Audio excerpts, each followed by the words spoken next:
If you've ever had that weird, gut-twisting moment when everyone at the table knows something you don't, and you're the punchline of the joke, you'll understand exactly what I felt that night. But I'll get to that. First, let me introduce myself. I'm Kyle, 27, currently working in IT for a small but decent firm, and I've always been the kind of guy who tries to stay out of family drama. You know the type, polite at gatherings, brings a bottle of wine, offers to help clean up, never causes waves. The invisible glue guy. At least, that's how I used to think of myself. That changed last Christmas. My family's not big, but we're tight-knit. Or we were. Mom, Dad, my younger sister Emma, 24, and me. Then there's my mom's side, Aunt Susan, Uncle Rob, and their two kids, Jake and Liz. Every Christmas, we all cram into Aunt Susan's house, which smells permanently of cinnamon sticks and some Yankee Candle scent called Cozy Fireplace, or something equally over the top. It's kitschy, but it's been a tradition since I was a kid. To everyone on the outside, we look like a normal, happy family. Lots of laughter, matching pajamas, group photos by the tree. But if you looked a little closer, especially over the last couple of years, you'd notice the cracks. The way my dad always seemed to interrupt me when I brought up anything remotely personal. New project at work, new apartment, even when I got promoted last spring. He'd steer the conversation away like it was uncomfortable. Or the way my mom would suddenly remember something urgent in the kitchen whenever I tried to ask about family stuff, finances, plans, anything that might go beyond surface-level small talk. It got worse after college. I paid my own way through school. Scholarships, part-time jobs, the whole grind. Meanwhile, my sister Emma took a different route. She stayed home for community college, dropped out after 2 semesters, and started trying to figure things out, which meant hopping between retail jobs and traveling with friends. I never judged her. Not out loud, anyway. I just figured we all have our own pace. What bothered me, though, was how my parents treated us so differently. Emma had a brand new iPhone every other year. I had to buy mine. She got a used Toyota Corolla when she turned 20. I was still catching buses to work after graduation until I finally saved enough for a dented Honda Civic with 180,000 miles. But I chalked it up to she's the baby, or they're just helping her find her way. It stung sometimes, but I told myself it didn't matter. I was independent. I didn't need their help. Still, some part of me couldn't help noticing that the scoreboard felt a little lopsided. So Christmas last year, I guess that's where everything really began to unravel. It started off normal enough. I showed up with a small gift for everyone, dressed in my usual "Don't Judge Me It's Christmas" sweater, and hugged my way through the front door. Aunt Susan was already 2 glasses deep into her holiday sangria, laughing at something Jake had said. Emma was sitting on the floor next to the tree, unwrapping her gifts early, of course. She always got special treatment. She just can't wait. While the rest of us followed the schedule like disciplined elves. Dinner was the usual chaos. Too many side dishes, not enough gravy. Someone forgot the rolls. It was me, always me. We all sat at the long table that Aunt Susan extended with one of those shaky folding tables that wobbled every time someone cut into their ham. I sat between Uncle Rob and Liz, who was too busy scrolling TikTok to engage. Conversation bounced around. Work, politics, the usual family gossip. Then came the moment. Aunt Susan raised her glass during dessert and said, "In that way, only wine-loosened relatives can. Well, I hope you like the car we all pitched in for." She was smiling at me. At first, I laughed. I genuinely thought it was a joke. I assumed she was teasing me for still driving the ancient Civic. So I grinned and replied, "Yeah, right, nice one." But then, the table went quiet. Like sitcom-level quiet. Forks stopped midair. Even Emma looked up from her phone. And suddenly I noticed everyone was looking at me. My parents. My sister. Aunt Susan. Uncle Rob. The cousins. All of them. That's when I said it. What car? The confusion on Uncle Rob's face was immediate. He turned to my dad and said, "Wait, you guys didn't give it to him?" My dad laughed, kind of forced, and mumbled something like, "Oh, well, let's not get into that now." But I was already scanning faces. Something was wrong. My mom was suddenly busy folding her napkin into microscopic triangles. Emma leaned in toward me and whispered, "Wait, they never gave it to you." And that was it. That was the moment something cracked. The moment I knew there was something I wasn't supposed to know. Something big. My stomach sank. I didn't say anything at first. I just looked around the table, and tried to piece it together from the looks. Aunt Susan looked genuinely confused. Uncle Rob looked uncomfortable. My parents looked caught. That's the only way to describe it. Like two people who thought they got away with something, but suddenly realized they were standing under a spotlight. I tried to keep my voice steady as I asked, "What do you mean? Gave what to me?" Emma looked like she regretted saying anything, but it was too late. The thread had been pulled. I could feel the tension thickening in the room, like the air itself was warning me not to ask too many questions. But I wasn't backing off. Not this time. Not after years of brushing off little slights and unequal treatment. Aunt Susan set her glass down slowly. "Rob and I gave your parents some money this summer. We wanted to help out. You mentioned your car was breaking down, so we figured," she trailed off. Uncle Rob picked it up. "Yeah, we all chipped in. Even Jake and Liz added something. Your dad said he'd take care of the paperwork and surprise you on your birthday." My birthday was in August. It was now December, and there had been no car. No surprise.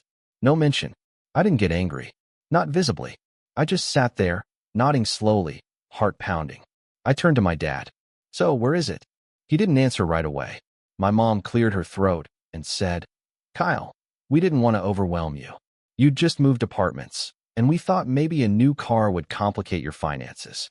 I stared at her. "You thought a working car would complicate things?" My voice was quiet, but I could feel the heat rising. My uncle was frowning now. "Wait, you didn't even tell him?" My dad shifted in his chair. "We were going to. We were just waiting for the right time."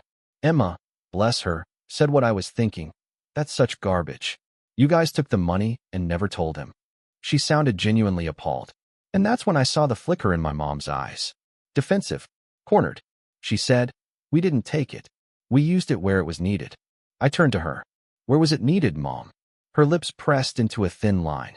My dad glanced at her, then back at me. He tried to smile, to downplay. "Kyle, we'll talk about this later." But I was done waiting for later. My pulse was racing.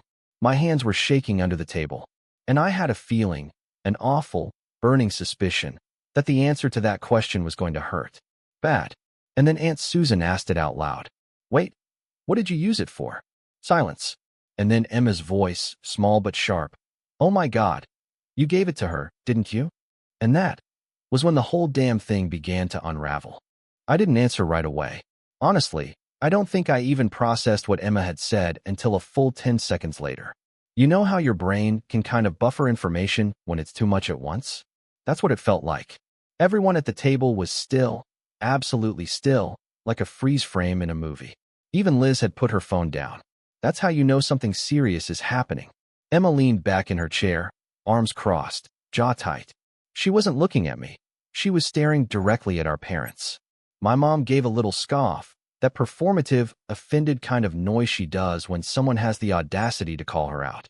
"That's a very serious accusation, Emma," she said, eyes flicking toward me, probably hoping I'd defuse the tension. I didn't. Emma didn't back off either.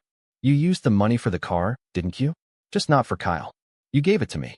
Her voice cracked a little at the end. "Didn't you?" My dad looked down at his plate. Mom pressed her fingers to her temples like she had a migraine. "That's not fair," she muttered. "That's not what happened." Aunt Susan wasn't having it. "Then what did happen?" she asked. "Because it sure sounds like you took a gift meant for Kyle and, what, repurposed it." Silence. Again. Until my dad finally sighed and said, "We were just trying to be practical." Emma had no car, no job, no direction. She needed it more. I blinked. "I also didn't have a car, Dad."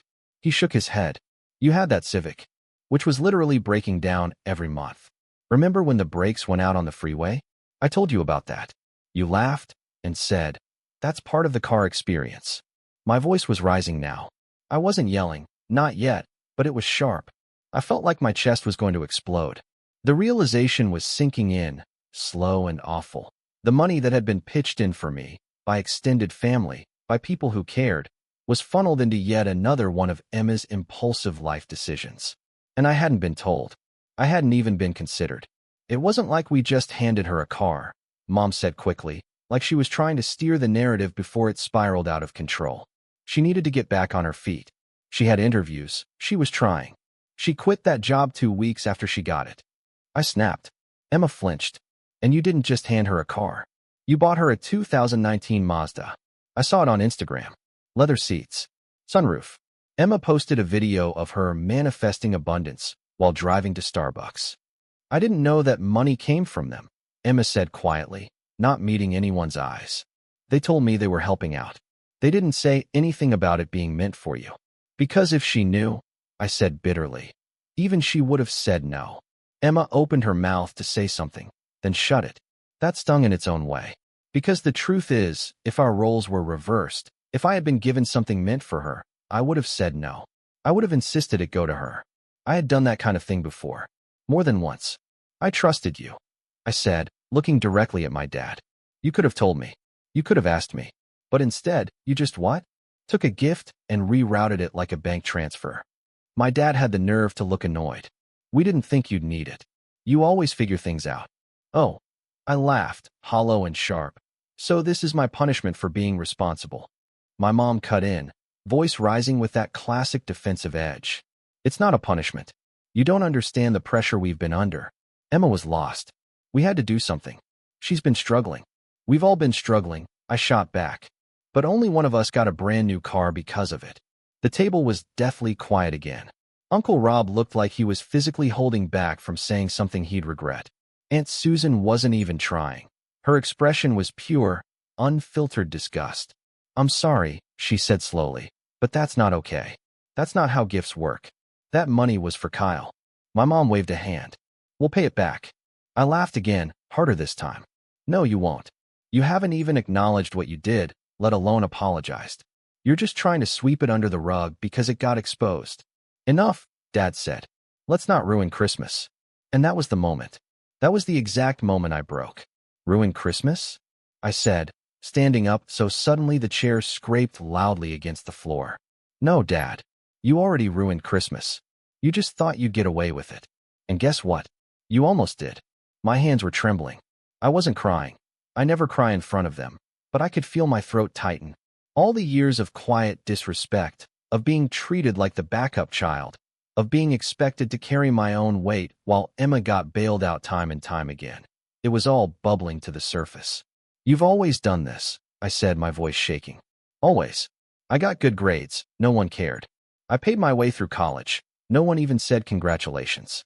I get promoted? Crickets. But Emma takes a painting class and you act like she cured cancer.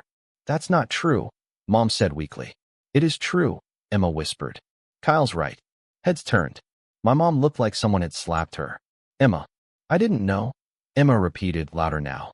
I didn't know they gave you money for him. And now that I do, I don't want the car. You're being dramatic, Dad said. No. Emma said, standing up too. You're the ones who made this a mess. Not him.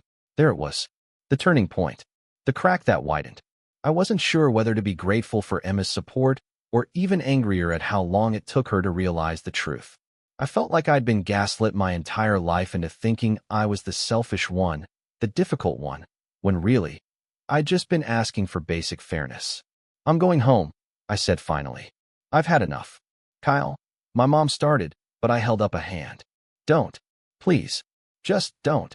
Aunt Susan stood too. You're not the one who should be leaving, she said, glaring at my parents. You should be ashamed. Uncle Rob was already pulling on his coat. Jake and Liz followed without a word. Emma stood frozen, torn between guilt and defiance. I didn't wait to see how the rest of it unfolded. I just walked out the door, got into my rust bucket Civic, and drove off into the freezing night. It wasn't until I hit the main road that the tears finally came. Not because of the car, not even because of the money, but because it finally clicked that this wasn't an accident. This wasn't a misunderstanding. It was a pattern, a choice. One they'd made over and over again, no matter how hard I worked or how much I gave. And this time, it was one betrayal too many. I got home, parked under the flickering streetlight outside my apartment, and just sat there for a while in the cold, thinking, replaying every moment of that dinner, every moment of every year that came before it. I wasn't angry anymore. I was done. And that was when I started planning. The days after Christmas felt like I was floating underwater. Everything moved slower, sounded muffled, and felt heavier. I went back to work the next morning, because what else was I going to do? Sit in my apartment and stew in silence? My company's office was half empty anyway, with most people taking vacation. I liked that. It gave me time to breathe. No calls from my parents. Not even a text. Not a sorry or a let's talk. I guess I shouldn't have expected anything, but some stupid part of me still hoped they'd reach out, that they'd realize how deeply they hurt me. But they didn't. Not that day. Not the next. Not that week. Emma texted me on the 28th. Emma, hey, you okay? Me, not really. Emma, I didn't know. I swear. Me, I know. Emma, I'm giving the car back. I stared at that message for a long time. I wanted to say thank you. I wanted to say she didn't have to do that. But I didn't trust myself to say the right thing, so I just sent a thumbs up emoji and left it there. I didn't want to be bitter toward her, even if a part of me still was. But mostly, I was just tired. Something shifted in me after that dinner. It wasn't like a lightning bolt moment where I suddenly became a new man. It was quieter, more like a slow unfreezing. A realization that I had spent so much of my life begging for acknowledgement, validation, scraps of attention that would never come unless they served someone else's narrative. And now I was done. I didn't rage. I didn't scream. I didn't post a long, cryptic Facebook status. I just started over. Quietly. The first thing I did was clean my apartment from top to bottom. Not out of boredom or some sudden Marie Kondo inspiration. It was more symbolic than that. I threw out anything that reminded me of home. Childhood photos, old birthday cards with generic love, mom and dad scrawled at the bottom. Even the quilt my mom made me in college. It was harsh. I knew that. But I needed space. Literal and emotional. Then I sat down and took stock of my life. I was 27. I had a steady job, modest but reliable. I wasn't rich, but I wasn't struggling. I had no debt. My car, ancient as it was, still ran, barely. But it got me from point A to B. I had a few friends, a decent gym nearby, and a notebook full of ideas I kept promising myself I'd explore when life calms down. Well, life was calm now. Not in a peaceful way, more like the silence after a storm, but I decided that was enough. I pulled that notebook out, flipped past all the crossed-out ideas, and landed on one I'd written nearly 2 years ago. Start the side project. Build something for yourself. It was vague, like most of my someday goals, but I knew exactly what it meant. There's this software tool I'd always wanted to build, a user-friendly back-end system for small businesses to track clients, invoices, and internal communications without needing a tech team. It wasn't glamorous, but I saw the gap in the market. I'd pitched it once to a coworker who brushed it off like, sounds like too much work. But I knew it could work. I just never believed I had the time. Or the support. Now, I had nothing but time. And no one I needed to answer to. So I started. Evenings, weekends, late nights, I chipped away at it. Slowly. Quietly. I didn't tell anyone. It was mine. Just mine. At the same time, I started taking care of myself more. Not in a flashy way. I wasn't about to become a CrossFit guy or post protein shake pics on Instagram.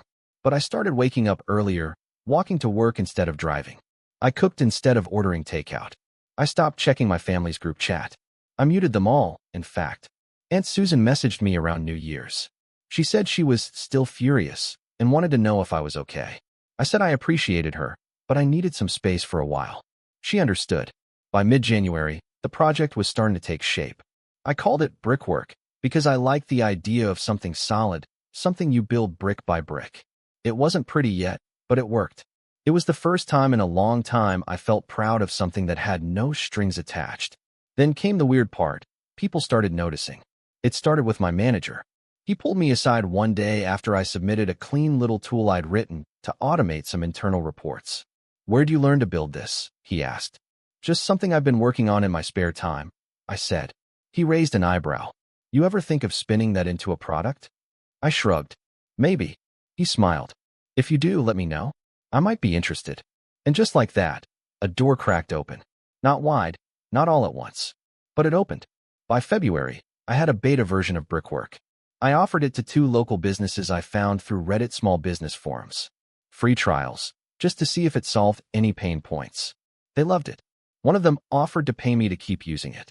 That night, I sat on my couch and stared at the email for almost 15 minutes. Not because I didn't believe it, but because it was the first time I felt like I was in control. Not my parents. Not my job. Me. And then, out of nowhere, just as I was beginning to breathe again, I got a call from my mom. I didn't pick up. Let it go to voicemail. Then came a text. "Mom, can we talk?"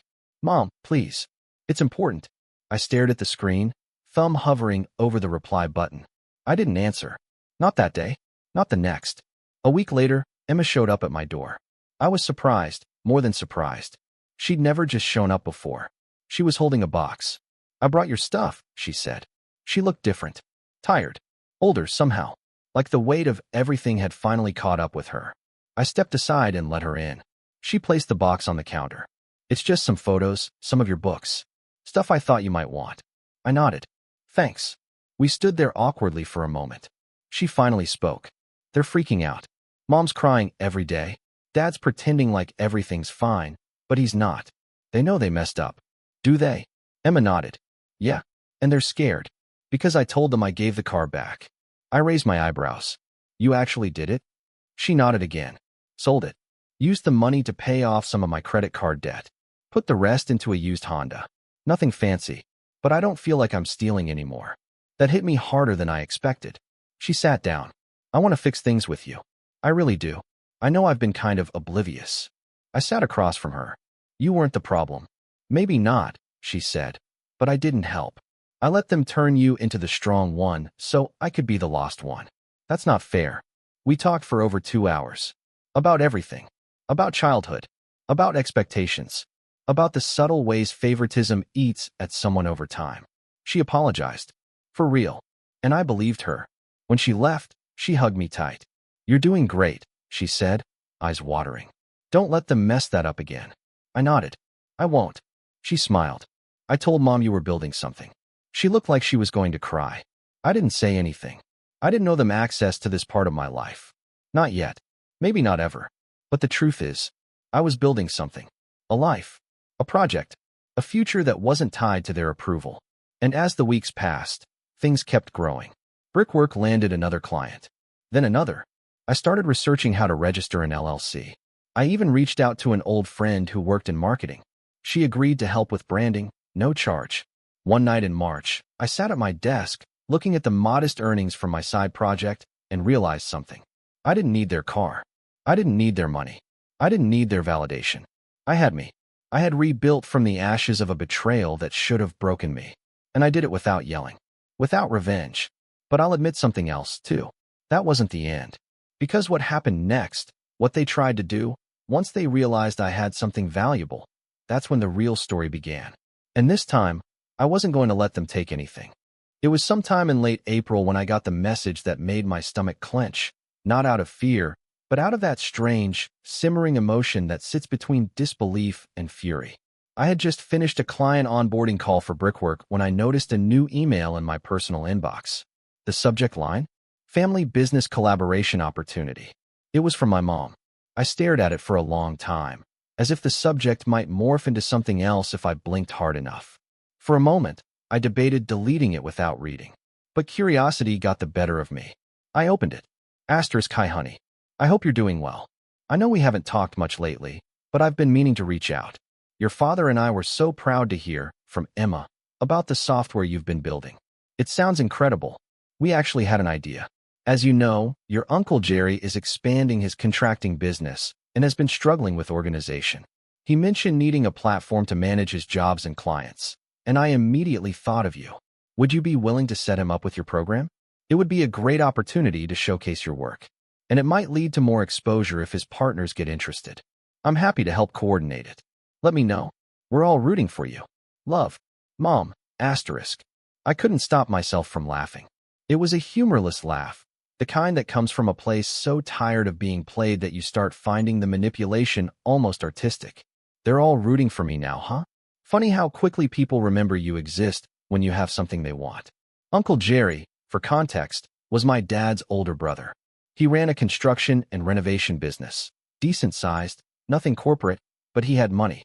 He also had a history of favoring family when it suited him, which usually meant getting things for free under the guise of helping you get your name out there. I wasn't going to bite. At least, not like they expected. But that email lit a spark in me. Not of revenge, not yet, but of clarity. I suddenly understood what power felt like. It wasn't loud. It wasn't dramatic. It was quiet, calm, and sat patiently in your chest while people tried to exploit you, giving you the luxury of watching them squirm when they realized you weren't who they thought you were anymore. I waited 2 days before replying. Asterisk, hi mom. Thanks for reaching out. That's an interesting idea. Could you give me more details about what Uncle Jerry would need and what kind of licensing agreement he'd be open to? I'm happy to discuss rates and timelines once I understand the scope. Best. Kyle. Asterisk. I didn't get a reply right away. When I did, it came from Uncle Jerry himself. Asterisk, hey kid. Heard you built some kind of software. That's awesome. Your mom said it might help us keep track of our invoices and job sites. I'm not super techie, but if you can get us set up and train the office girl, we'd be happy to test it out. Let's call it a family favor? Let me know when you're free to swing by the office. Jerry asterisk. Family favor. Of course. No mention of payment. No mention of partnership. Just an assumption that I'd be thrilled to help, for free, because that's what I always did. And that's when the revenge seed was planted. I didn't respond. Not right away. I needed to think. I needed to plan. First, I called Emma. Okay, she said after I read her the emails. That's audacious. I laughed. Yeah, it's also the opening I've been waiting for. What do you mean? I mean, they just handed me a golden opportunity. They think I'm still the same guy who bends over backward for the family, who accepts crumbs and smiles. You're not. No, I said, I'm not. I didn't tell her everything, not yet. But I asked her a favor. A big one. I need you to get close to them again. Just for a while. Tell them you've forgiven them. Let them think everything's normal again. She hesitated. Kyle, I know it's a lot to ask, and I'm not saying you have to lie, but I need you to be my eyes and ears for a bit. I want to know what they're planning, what they're saying when I'm not around. There was a long silence on the line. Okay, she said finally. I'll do it. Over the next few weeks, Emma kept me updated. They're bragging about you now, she said during one call. Telling everyone you're some tech genius. Acting like they supported you the whole time. I rolled my eyes. Classic. Also, Mom's been telling people you're building software for the family. Like it's some joint venture. I felt my jaw tighten. Let her. It'll make what I'm planning even more satisfying. By May, Brickwork was running strong. I had 6 paying clients, a small monthly income stream, and 2 friends helping part-time. One handled outreach and marketing. The other, a college buddy, helped with UI design. They were the first 2 people I told about my plan. You want to what? Jonah, the designer, asked. I want to build a tailored version of Brickwork for Uncle Jerry's business. Just good enough to impress him. But it'll be a trial version, limited functionality, no long-term support. Once he's hooked, we roll out a licensing contract. Nothing shady. All above board. But with real numbers. And if he refuses to pay? I smiled. Then we pull the plug. Won't your family lose it? I nodded. Yep. And that's the point. We called it Project Masonry, a custom skin of brickwork with tweaks for contracting workflows. Jonah designed it to look polished, but made sure to build in toggles we could control remotely. My marketing friend, Priya, helped draft a licensing contract that looked professional, complete with trial dates, usage limits, and optional support tiers. In mid-June, I emailed Uncle Jerry. Asterisk, hi Jerry. Thanks for your patience. I've put together a demo for your business based on what Mom described. I'd be happy to show it to you and your team next week.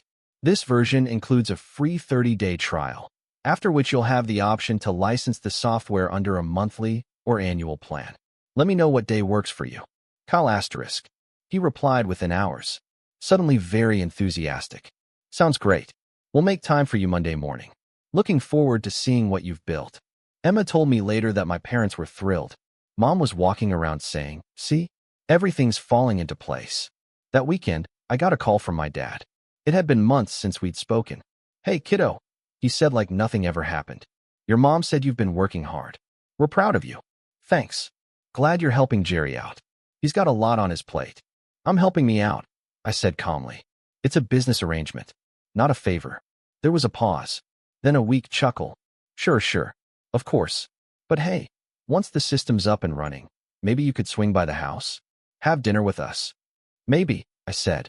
I could feel the shift in power. They didn't know how to talk to me anymore. I wasn't the fallback option. I was the guy holding the keys. Monday came. I wore a blazer, not because I had to, but because I wanted to feel sharp, professional, unshakable. Jerry's office was small but clean. His assistant showed me to the conference room. Jerry greeted me with a loud, there he is. The genius himself, and a firm handshake like we were old pals. I gave the demo. He was impressed. more than impressed. "This is exactly what we need," he said, beaming. "You built this all yourself." I nodded. "With a small team." He clapped me on the back. "Well done. You'll put QuickBooks out of business at this rate." Then came the contract. I handed it over. His smile faltered just slightly. "What's this?" "Licensing agreement," I said. "After the 30-day trial, you can choose a plan that fits your business. Tiered options for support and features. Pretty standard." He flipped through it. Wasn't expecting this to be so formal." "I treat all my clients the same," I said, looking him dead in the eye. "Family included." There it was. The moment. I saw it in his face. The realization that I wasn't going to give this away. That the kid he'd dismissed as quiet and too nice had grown up. He hesitated. "Can we take a day to think it over?" "Of course," I said, smiling. "You have 30. I left feeling weightless. Not because I had secured a client, but because I had flipped the script. They wanted me now, needed me, and they had to play by my rules. But this was just the setup. Because what came next, when the trial expired, when the system shut down, when they scrambled to figure out what happened and who had control, that would be the moment they realized. I wasn't just the good son anymore. I was the one they never saw coming. The 30-day trial ended on a Tuesday. Uncle Jerry's assistant, Claire, was the first to notice. I got the email around 10:42 a.m. Subject: urgent, system issues, brickwork down? She sounded panicked. She said the invoices weren't loading. The job logs were missing. Jerry couldn't see any of the subcontractor assignments or pending payments. I waited exactly 2 hours before replying. Asterisk: Hi Claire. Thanks for your message. The trial period for the custom brickwork installation, Project Masonry, expired this morning at 10 a.m. Eastern Standard Time. As outlined in the licensing agreement, the software has now reverted to limited access mode. To restore full functionality, please have Mr. Ortega review and sign the licensing terms. Then proceed with the first payment. Once received, the platform will be reactivated within 2 business hours. Best, Kyle Allen. Brickwork Solutions *. Short, polite, bulletproof. It took 3 more hours for Jerry to call me. I let it ring twice before answering. "Kyle," he said, skipping any kind of greeting, "the software's down. We've got projects due, invoices pending, and this thing just shut off without warning." "It didn't shut off," I said calmly. "The trial expired." "But I thought you had 30 days. It was in the contract. Page 3. He was silent for a second. Then, "We need it back up. Today." "No problem," I said, keeping my tone pleasant. "Just send back the signed licensing agreement and the first payment. I'll process it within the hour." "You're really going to charge family for this?" "You're running a business, Jerry." "So am I." "I thought you wanted exposure." "I do. Exposure and compensation." His tone turned cold. "You think this is smart? Making enemies in the family?" "No," I said. "I think letting people walk over me for 27 years was stupid. This is smart." He hung up. I sat back, heart pounding, but not from fear, from adrenaline. Because for the first time in my life, I had enforced a boundary, and I'd done it with nothing but my brain and a well-worded contract. By the end of the week, Jerry still hadn't paid. The system remained locked. Claire emailed again, then called. I didn't respond. On Friday, I got a group text. "Dad, can we talk?" "Mom, this is getting ridiculous, Kyle. Your uncle is trying to run a business and you're playing games." "Dad, just make it work for now. We'll figure out payment later." I didn't reply. A few minutes later, Emma texted me separately. "Emma, they're spiraling. Mom said you're damaging the family name. Dad told Aunt Susan that you're being ungrateful." "Emma," she snapped. "Emma," apparently she screamed, "he's the only one in this family who's earned anything on his own." "Emma," it got ugly. I smiled at that. Later that night, I got a call from Aunt Susan. I picked up. "Well," she said without a hello, "I think it's safe to say you've shaken the tree." I chuckled. Didn't mean to make Thanksgiving awkward. "Please." It was already awkward since 2008. Then she grew serious. "I'm proud of you, Kyle. Really. I know this hasn't been easy. It hasn't. But it's been worth it." "Good," she said. "Because your parents need to learn the hard way. And maybe this time, they finally will." Over the next 2 weeks, word began to spread. I hadn't told anyone outside my inner circle, but apparently Jerry complained to the wrong people. And those people started asking, "Wait, what's brickwork?" I got 3 demo requests within a month. 2 from unrelated businesses, and 1 from a competitor of Jerry's. I said yes to all 3. It was poetic. Then came the message I didn't expect. Mom, we'd like to meet. In person. No tricks. No yelling. Just talk. It had been nearly 5 months since I last saw them face to face. I thought long and hard before agreeing. But I wanted to see them. Not to make peace, but to finish this. We met at a neutral spot, a small cafe downtown. I got there first. They showed up 5 minutes late. Mom wore sunglasses even though it was overcast. Dad looked uncomfortable. Good.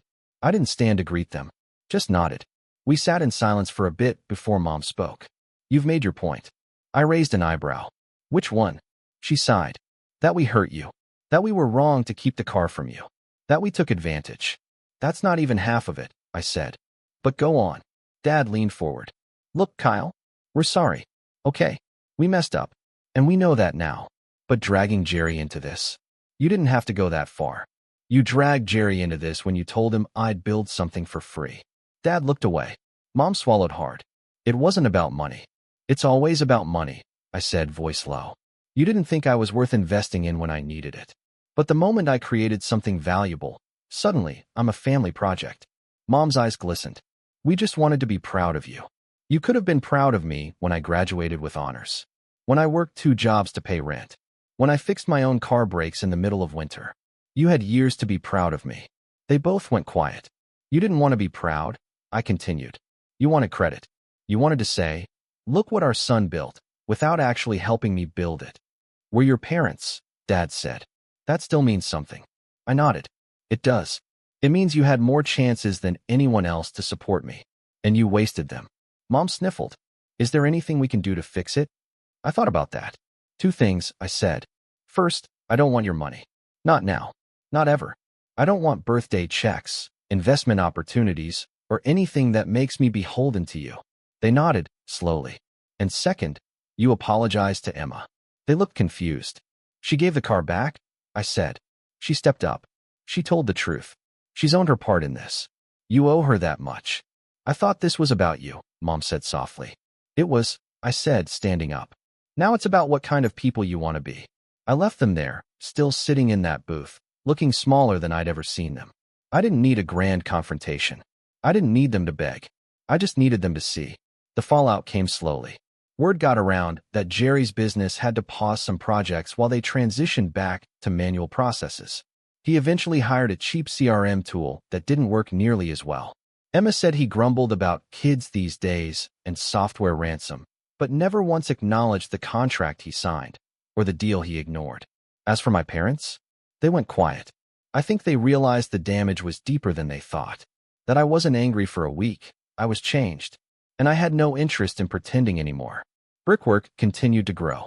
I onboarded a dozen new clients over the summer. Eventually, I left my full-time job to focus on it completely. Jonah and Priya became full partners. We formed an LLC. We even pitched to a small investor group that showed interest.